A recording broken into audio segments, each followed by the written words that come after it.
우리 지난 시간에 사랑에 빠지는 잘못된 이유 5번째까지 했었고, 오늘은 외로움, 정서적 또는 영적 공허함, 요걸 이제 채우기 위한 그 이유를 이제 살펴볼 건데, 요 내용 설명하기 전에 이 내용은 어차피 척도로 설명을 하는 거여가지고, 이 외로움, 정서적 또는 영적 공허함 척도 올려놓은 거 있죠? 그거 지금 펴셔가지고, 이거 이제 점수가 0점, 4점, 8점, 10점 이렇게 채점하는 거예요. 그래서 문항 총 10개가 있는데 이 문항 지금 읽어보시고 해당되는 점수 표기하신 다음에 총점을 내시면 돼요. 제가 지금 시간 드릴 테니까 해보세요. 그러면 여기 이제 사랑에 빠지는 잘못된 이유 여기 설명할게요. 마지막 이유, 외로움, 정서적 또는 영적 공허함을 채우기 위해. 여기 지금 문항 10개 제시한 거는 지금 척도 문항을 그대로 실어 놓은 거니까 이거는 각자 지금 체크하셨죠? 그래서 그 결과에 대한 해석하는 방법 이제 설명드리면, 이 외로움, 정서적 또는 영적 공허함 척도도 그 점수가 높은 게 좋은 거예요. 지금 80점에서 100점 요 상태가 지금 영적 정서적으로 건강한 상태여서 건강한 관계를 맺을 수 있는 그런 수준이라고 보시면 되죠. 그래서 이 점수대에 분포하고 있는 사람들은 이제 내가 누구고 나의 삶의 목적이 무엇인지를 잘 알고 지금 이 삶 자체가 굉장히 충만한 거예요. 내 내적인 에너지가. 그리고 그러면서 이제 깊이 있는 사랑 관계를 맺고 이제 좋은 기운으로 건강한 연애를 할 수 있는 그런 수준이라고 보시면 돼요. 그리고 60에서 79점, 이 경우도 뭐 나쁘진 않아요. 양호한 상태. 하지만 더 좋아질 수 있죠. 몇몇 분야에서는 괄목할 만한 성장을 이뤘지만 다른 분야에서는 여전히 좀 노력이 필요하고, 그리고 지금 있는 그대로도 충분한데 더욱더 자신을 좀 믿고 사랑하고 신뢰하고 이러면서 이제 스스로를 통제하는 것을 좀 줄인다라고 한다면 이 그 외로움, 정서적 또는 영적 공허함에 대한 수준이 더 이제 그러니까 그 수준이 낮아지니까 충만함이 높아지는 상태가 될 수 있는 거죠. 어쨌든 그 60점에서 100점 사이는 그래도 괜찮다는 수준이라고 보시면 되고요. 그 다음에 이제 문제가 되는 거는 그 이하 점수대들이죠. 59점 이하. 40에서 먼저 59점은 위험 상태. 이 수준에서는 이제 그 상당할 정도로 그 정서적 영적 공허함을 느끼고 있고요. 그런 공허함 때문에 이제 연인 관계를 건강하게 형성하지 못하고 있어요. 그러니까 이제 이런 사람들은 너무 막 외부 세계에 관심을 이제 두지 말고 오히려 이제 나를 돌보는 게 필요해요. 내가 누구이고 이런 이제 탐색을 통해서 자신을 이해하고 자신의 그런 그 충만함을 좀 높일 필요가 있는 상태라고 보시면 되죠. 그리고 0점에서 39점은 위급 상황, 정서적 영적 기아 상태라고 설명하고 있죠.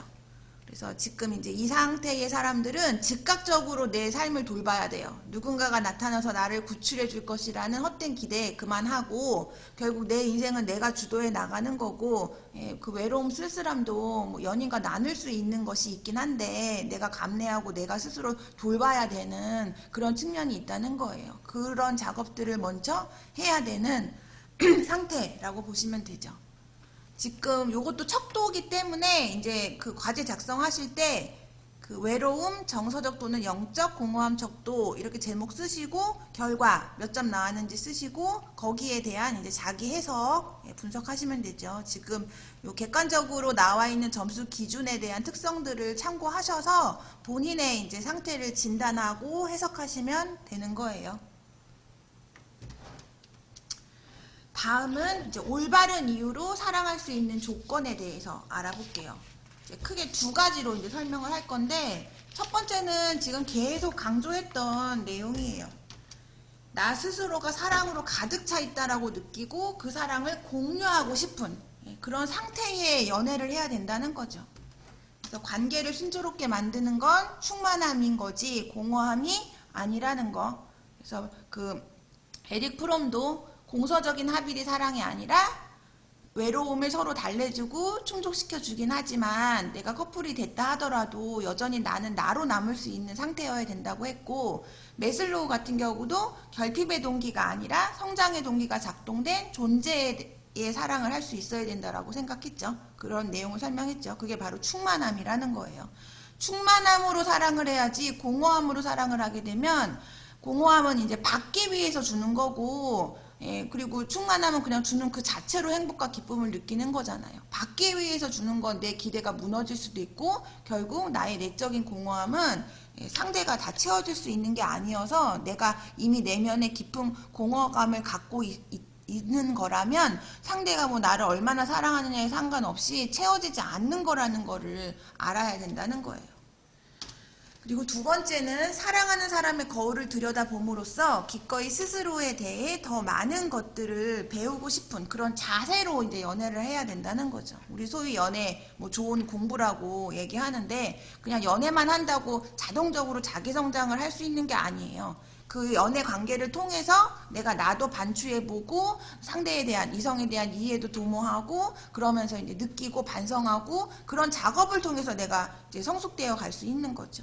그러기 위해서는 관계를 바라볼 때 이 관계를 하나의 과정으로 인식하셔야 돼요. 관계가 소유가 아니라 과정으로. 그래야 이제 그런 관계에 쓸데없는 집착하지 않고 많은 기대하지 않고 편안하게 여유롭게 관계를 형성할 수 있다는 거죠.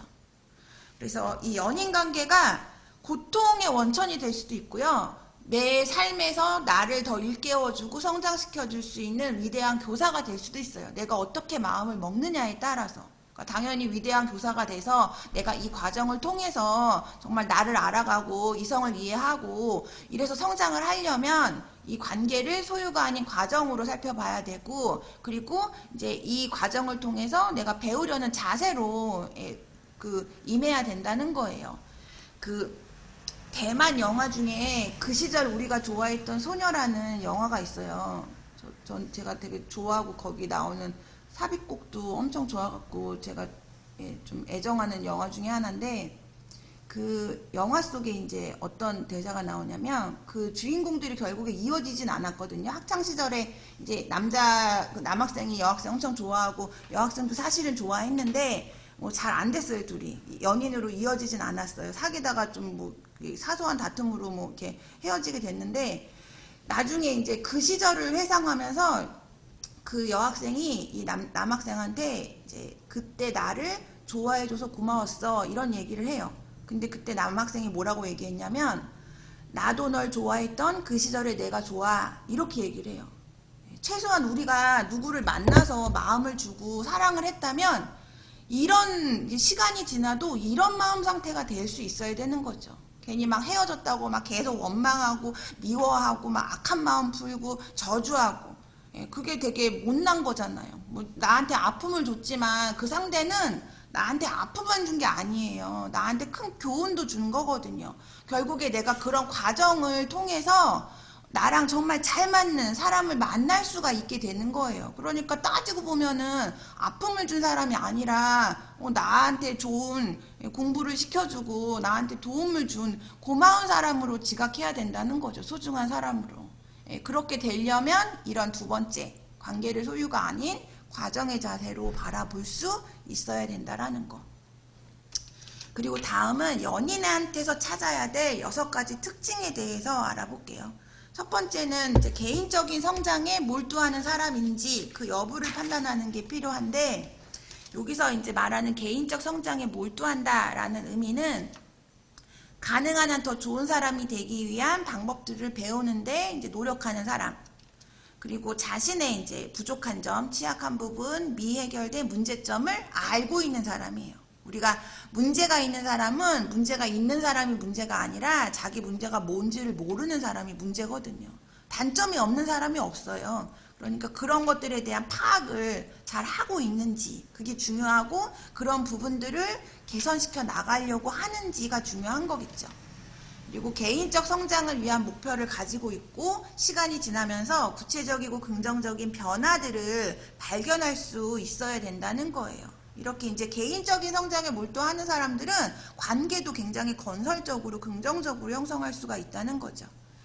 그래서 이 이제 연인이 이런 개인적 성장에 몰두하는 노력하는 사람인지 아닌지를 판단하기 위해서 이제 한번 타진해 봐야 될 그런 이제 질문들을 이제 보시면 과거 10년 동안 자신의 정서적인 부분에 대해서 어떤 걸 깨달았는지, 그리고 이전 그 연애에서 뭐 배운 점이 무엇이었는지, 자신이 지닌 약점과 그 원인이 어떤 것들이 있는지, 또 이전에 교제했던 사람이 나에 대해서 가졌던 가장 큰 불만이 어떤 것이었는지, 그리고 관계가 위기에 빠졌을 때 보통 나는 어떤 식으로 도움을 구하는지, 그리고 향후 5년 동안 변하고 싶은 것들이 있는지, 이런 부분들을 이제 물어봐서 이 사람이 어떤 식으로 얘기하느냐에 따라 갖고 이 사람이 되게 개인적인 성장에 몰두하고 건설적인 사람이구나, 건강한 사람이구나, 이걸 알 수 있는 거죠. 그 이전 관계를 통해서 배웠던 점, 그 사람들이 나한테 가졌던 큰 불만, 이런 것도 알아야 돼요. 그래야 이걸 인식하고 있어야 그 연애가 나에게 도움이 되는 과정이었던 거죠. 이거 뭐 헤어져 놓고 그때 왜 헤어졌어? 이렇게 물어보면은 나도 몰라. 이렇게 되는 거는 본인의 문제점 진단, 자기가 이성관계를 형성할 때 어떤 점이 부족한지를 아직까지도 파악을 못하는 거예요. 그러니까 문제가 되죠. 그리고 또 관계가 위기에 빠졌을 때 어떤 도움을 구했는가, 이것도 사실 좀 중요해요.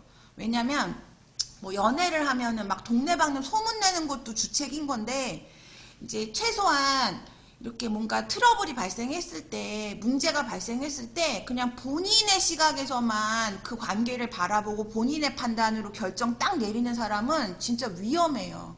왜냐면 우리가 이 이성관계에서는 좀 냉정해질 수가 없거든요. 그리고 자기 관점에 이렇게 사로잡힐 수가 있어요. 그러니까 최소한 나랑 친한 친구 뭐 한 명이나 뭐 2명 정도한테, 한 명이어도 괜찮아요. 어쨌든 나 혼자 그냥 독단적으로 판단하고 그 관계를 끊어내는 게 아니라, 그러기 전에 나도 충분히 먼저 생각해보고, 그리고 정말 나를 잘 알고 내가 마음을 좀 이제 터놓을 수 있는 그런 친구 한 명한테라도 우리 관계에 대해서 좀 의논을 하는 것도 필요하다는 거죠. 번번이 싸울 때마다 의논하라는 얘기는 아니고, 그런 만약에 결정을 해야 되는 거 있잖아요. 이 사람이랑 뭐 헤어질지 말지 이런 결단을 내려야 되는 그런 정도가 됐었을 때는 그래도 한 명의 어떤 친한 친구하고는 뭔가 이야기를 나눠보는 게 사실 필요해요. 이건 여자든 남자든.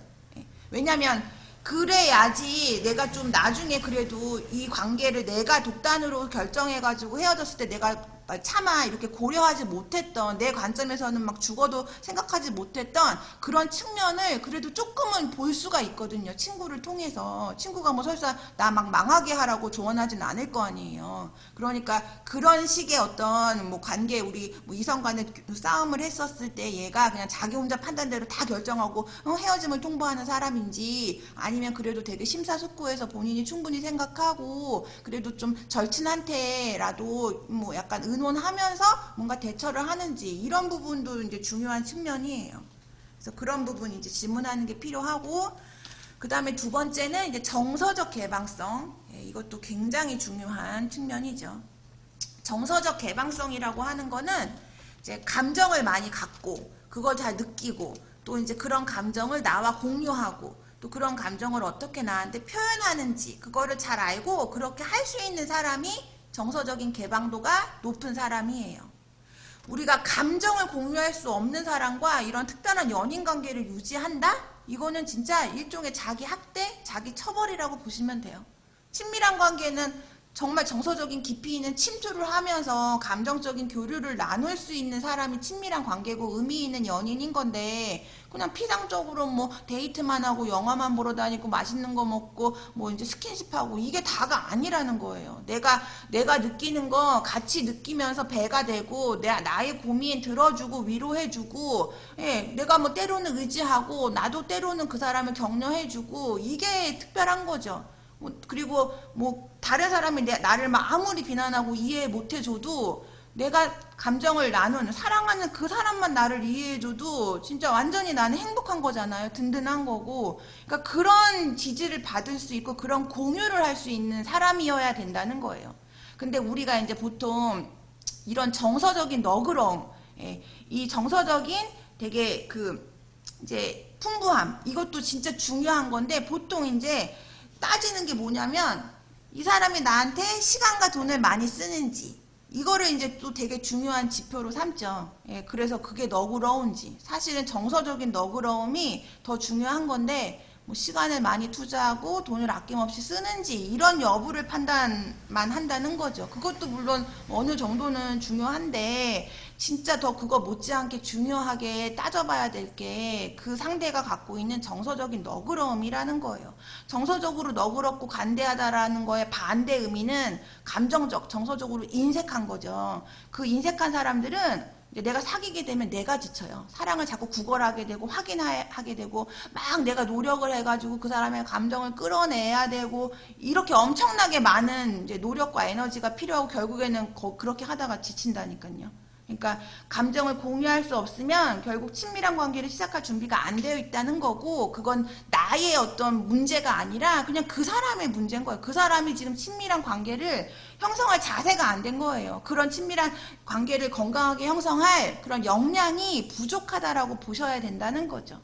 근데 이제 이 정서적인 개방성 요거를 판단할 때 이제 구별을 하셔야 되는 게 묵뚝뚝한 사람하고 정서적인 개방성이 낮은 사람, 인색한 사람은 달라요, 차원이. 이게 어떻게 다르냐면 묵뚝뚝한 사람은 어색한 거예요. 이렇게 막 감정이 그걸 느껴요. 마음으로는 느끼는데 괜히 그런 감정 표현이 좀 서툴고 쑥스럽고 이런 사람. 근데 무뚝뚝한 사람도 어느 관계에서 어느 정도 익숙해지게 되잖아요. 그러면 뭐 그런 표현하는 방법이 보편적이진 않을 수는 있어도 어쨌든 내가 그 사람의 마음을 느낄 수 있는 행동들은 해요. 무뚝뚝한 사람들은. 그 사람들은 감정적인 그 개방성, 너그러움, 뭐 이런 게 낮은 게 아니에요. 표현이 서툰 거지. 근데 정서적인 개방성이 낮은, 정서적으로, 감정적으로 인색한 사람들은 그런 차원이 아니라는 거죠. 아예 이 사람들은 감정 별로 느끼지도 않고, 공감도 잘 안 하고, 그럴 필요성도 못 느끼고요. 그런 사람들인 거예요. 나중에 이런 사람들이 연애할 때도 사실 상처 많이 주고요. 결혼해서는 더 큰 문제가 생겨요. 결혼하면은 진짜 여러 가지 것들을 공유하면서 같이 의논하고 인생을 같이 설계하고 자식들을 같이 길러가야 되는데 그 중에서 우리가 공감이 엄청 중요한 거거든요. 근데 정서적인 개방성이 낮은 사람들은 공감 안 한단 말이에요. 못 하는 거예요. 그러니까 이런 부분도 진짜 중요한 지표로 잘 살펴봐야 되는 특징이라는 거죠. 그래서 이제 연인한테 물어봐야 될 질문. 사랑하는 사람들에게 편하게 감정을 표현하는지, 어떤 감정들을 이야기하는 것이 힘들고 쉬운지, 그리고 공유하기에 불편한 뭐 부분이 있는지, 뭐 이유가 뭔지, 또 마음을 열고 감정을 공유하면 나중에 어떻게 느끼고 또 자신을 표현하지 못해서 혹시 관계에 어떤 문제를 만든 경험이 있었는지, 그리고 감정적으로 개방되어 있는지 과거의 연인들한테 한번 물어보면 그 사람은 과연 나를 어떻게 평가할 거라고 생각하는지 이런 거 이제 대략 물어보면은 이 사람의 이제 정서적인 개방성 정도를 알아볼 수 있다는 거죠. 그래서 이거 중요하게 이제 다룰 수 있어야 되는 거고 또 공감 능력이 좀 부족하다라고 생각하는 사람들은 자꾸 그거를 이제 기르려고 노력하셔야 돼요. 공감 능력도 대인관계에서 정말 중요한 기술 중에 하나를 차지하거든요. 이건 뭐 우리가 성장하면서 약간 남아랑 여아랑 이제 부모님들이 대하는 방식들이 좀 달라서 보통 여아들 같은 경우는 뭐 이제 뭐 울게 되면은 약간 수용하는 태도를 보이잖아요. 달래주고. 근데 남아들이 울면은 뭐 우리 말에 그런 말 있죠. 남자는 태어나서 뭐 3번만 울어야 된다. 어떻게 3번만 울어요? 그러니까 그런 강화를 받으니까 남자들은 감정 표현이 자꾸 이제 서툴어지는 거고 표현 안 하려고 하는 거고 공감 능력이 안 그래도 남자랑 여자랑 이제 그 성별의 차이로 인해 가지고 관장하는 주된 그 뇌의 부위도 달라서 다르게 작동해서 공감 능력이 생물학적으로도 남자가 떨어지는데 환경적으로도 자꾸 그런 강화를 하게 되면 이게 더 격차가 이제 강해지는 거고 그래서 남자랑 여자랑 그런 트러블로 이제 많은 문제가 심화될 수 있다는 거예요. 뭐 그렇다고 뭐 남자는 다 공감 능력 없고 여자는 다 공감 능력이 우수하고 이런 논리는 아니에요. 실제적으로 학자들이 그 남자와 여자에 대해서 심리적으로 어떤 차이가 나는지를 이제 여러 각도에서 살펴봤는데 그 과학적으로 입증된 측면 중에 하나가 이 공감 능력이에요. 그거는 이제 남자들이 여자보다 공감 능력이 떨어지죠. 근데 그렇다고 해서 뭐 그게 통계적으로 엄청나게 큰 차가 아니라 그냥 통계적인 결과로 유의미한 차이가 있어서 보통 우리가 이제 보편적으로 설명할 때 여자가 남자보다는 공감 능력이 우수하다 이렇게 이제 말을 하는 거예요. 요거랑 관련해서 잠깐 시청해 볼 영상이 있어서 그거를 보고 이어서 하도록 할게요. 어디 갔지? 부분 시청하고 이어서 다시 설명할게요. 오늘의 결론인데요. 여러분 한국 남자들 불쌍하게 생각해주세요. 여러분 아버지나 여러분 남자친구, 앞으로 남자친구가 될 사람은 한국 남자가 제일 잘하는 건 일이래요. 그리고 제일 힘들어하는 거는 가까운 사람을 칭찬하는 거나 위로하는 거예요. 이걸 왜 그렇게 못하나 봤더니 자기 아빠가 그런 거 하는 걸 본 적이 없답니다. 정확하게 얘기하면 칭찬이나 위로를 싫어하거나 희망이 없는 것이 아니라 그것을 보는 것이다. 그래서 어색하게 생각합니다. 어색하니까 자연스럽지 않다고 생각합니다. 그러다 보니까 이게 자꾸 반복이 됩니다. 그래서 40점 받다 90점 받으면 이렇게 주면 좋아하는 거죠. 애들은 40점 받다 90점 받으면 아빠가 10점 했어. 우리 딸 90점 받았어. 아빠가 좀 대고 돌아갈 만한 이렇게 해주면 사이가 좋아져. 근데 한국 아빠들은 80점 받다 90점 받아. 조금만 더 바로 100점이야. 다 왔어. 그러다가 걱정 받잖아요. 방심하지 마. 아빠 긴장 못 치는 거 제일 싫어해. 아빠 아닌데 성격. 그러니까 이게 조금 안 돼. 그러니까 여자친구가 자기 직장 상사 혼담할 때 남자친구 편 들어줘야 돼요. 여자친구 편 들면서 오빠 팀장님 진짜 이상하다. 아 팀장 완전 쪼라이 같이 해줘야 돼. 근데 한국 남자들은 꼭 비슷하면서 컨설팅을 하게 돼요. 컨설팅. 전부 경영학과라. 오빠 우리 팀장님 문제 있지. 그럼 가만히 생각해볼까. 너도 문제가 있어. 네 문제가 뭔지 알아? 군대를 안 갔다 왔다는 거야. 군대. 여자들도 전부 군대 갔다 와야 돼. 군대 안 갔다 오니까 도중에 특성을 이해 못하잖아. 니네 팀장은 너 때문에 더 힘들다고. 내가 너랑 사귀어봤잖아. 내가 꼴찌라고 그랬지. 나 완전 객관적이야.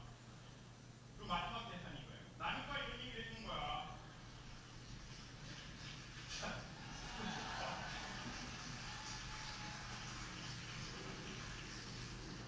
그러니까 사실 그 남자는 자기의 사랑의 표현으로 컨설팅을 해준 거예요. 왜냐면 그게 사랑이라고 생각했기 때문에. 왜냐면 그게 자기 아버지한테 준 거예요. 그래서 저는 그럼 이제 우리가 어떻게 할 것인가? 저도 생각해 봤습니다. 저는 남자는 아버지에게서 배운 게 없다면 저는 이런 교육이라도 받아서 우리 아버지에게서 받은 안 좋은 게 100이라면 그것의 20% 30%를 줄이는 노력을 해야 한다고 생각합니다. 그리고 또 그래서 이 자리에 온 남자들은 전 사실 연애를 배우러 온 게 아니라 인간 삶의 언어를 배우러 왔다고 생각합니다. 언어를 배우면 우리도 언어를 즐길 수 있을 것입니다. 우리는 보통 우리 부모가 하신 삶의 행동의 연애의 방식, 관계의 방식이 가장 자연스럽습니다. 그게 우리의 모국어거든요. 연애. 근데 만약 그 모국어가 조금 수정해야 할 필요가 있고 새로운 언어를 배워야 할 필요가 있다면 이런 기회로 우리가 이렇게 한 번씩 또 듣고 힘들지만 제가 마지막으로 추천드리고 싶은 것은 어색함의 강물을 몸에 적시고 이 강을 지나가야 한다는 겁니다. 그러니까 남자분들도 힘들지만 힘들지라고 한번 얘기를 해보고 그리고 여자친구가 직장 상사를 한다고 할 때는 감성으로서가 아니라 이성으로서 이때는 그 회사의 상사를 같이 까줘야 되겠구나. 그리고 까지. 그 여자친구가 오빠 나 이거 이상해? 그럼 이상해요. 이상합니다. 그렇지만 그때는 다시 무엇이요? 이성으로 예뻐. 엄청 날씬해. 진실은 죽었다고 생각하세요. 어떻게 세상을 맨날 진실한 네, 여기까지 볼게요. 그 다음에 이제 또 살펴봐야 될 특징 세 번째 품격이 나오는데 여기서 말하는 이제 품격은 정직성이라고 보시면 돼요. 진실함, 정직함. 그래서 우리가 품격이 있는 사람이라고 하는 건 자기 자신한테 솔직하고 정직한 사람, 다른 사람한테 정직한 사람, 또 나에게도 정직한 사람. 그래서 우리 관계에서 정서적인 게임을 하지 않는 사람. 게임이 컴퓨터 오락이 아니라 정서적인 게임, 괜히 막 나를 기만하듯이 뭐 질투도 의도적으로 막 계획적으로 막 유발하는 그런 애교 수준이 아니라 나를 막 속이는 그런 식으로 뭐 질투를 유발하는 그런 거는 다 이렇게 이제 품격에 문제가 있는 사람들이에요. 이 정직한 품격이 있는 사람이라고 하는 건 그의 삶이나 성격 어느 부분도 숨기지 않는 거를 얘기하는 거죠.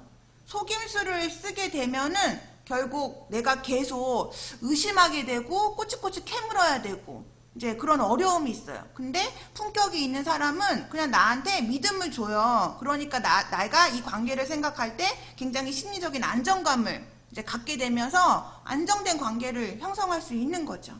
그래서 이제 살펴봐야 될 게 이 품격.